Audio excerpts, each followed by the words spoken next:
सभी को जय मसीह की हिंदी बाइबल स्टोरीज कहानी 28 नन्ना मूसा। देखिए तो ये नन्ना मुन्ना कैसे एक औरत की उंगली पकड़े रो रहा है। क्या आप इस खूबसूरत औरत को जानते हैं? यह मिस्र की राजकुमारी यानी फिरौन की बेटी है और उस प्यारे से बच्चे का नाम है मूसा। मगर यह इतना रो क्यों रहा है?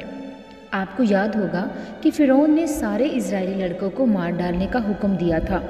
जब मूसा पैदा हुआ तो उसकी माँ नहीं चाहती थी कि मिस्री मूसा को भी मार डाले। उसने मूसा को 3 महीने तक छिपा कर रखा, मगर वह जानती थी कि कभी न कभी लोगों को मूसा का पता चल जाएगा। इसलिए उसने मूसा को बचाने के लिए एक तरकीब सोची। मूसा की माँ ने एक टोकरी ली और उसके छेद अच्छी तरह से बंद कर दिए ताकि उसमें पानी ना जा सके। फिर उसने मूसा को उस टोकरी में लिटा लिया और उस टोकरी को नील नदी के किनारे ऊंची ऊंची घास के बीच रख दिया। उसने अपनी बेटी मरियम से कहा कि तुम यहीं पास में खड़ी रहो और देखो कि मूसा के साथ क्या होता है। थोड़ी ही देर में फिरौन की बेटी वहां नहाने के लिए आई। अचानक उसकी नज़र घास के बीच रखी उस टोकरी पर पड़ी। उसने अपनी एक दासी को बुलाकर कहा, उस टोकरी को यहाँ ले आओ। दासी टोकरी को राजकुमारी के पास लाई। जब राजकुमारी ने टोकरी खोली तो देखा कि उसमें एक सुंदर सा बच्चा है। वह बच्चा रो रहा था। यह देखकर राजकुमारी को उस पर बड़ा तरस आया। वह नहीं चाहती थी कि उस बच्चे को मार डाला जाए। तभी मरियम उसके सामने आई। आप उसे तस्वीर में देख सकते हैं।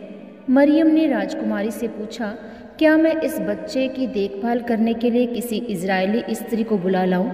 राजकुमारी ने कहा, हाँ बुला लाओ। मरियम दौड़कर अपनी माँ को बुला लाई। जब मूसा की माँ राजकुमारी के पास आई तो राजकुमारी ने उससे कहा, उस बच्चे को ले जाओ और इसकी देखभाल करो, मैं तुम्हें इसके लिए पैसे दूंगी। इस तरह मूसा वापस अपनी माँ के पास पहुँच गया और वह मूसा की देखभाल करने लगी। जब मूसा थोड़ा बड़ा हुआ तो उसकी माँ उसे राजकुमारी के पास ले गई। राजकुमारी ने मूसा को अपना बेटा बना लिया। उसके बाद से मूसा फिरौन के घर में रहने लगा।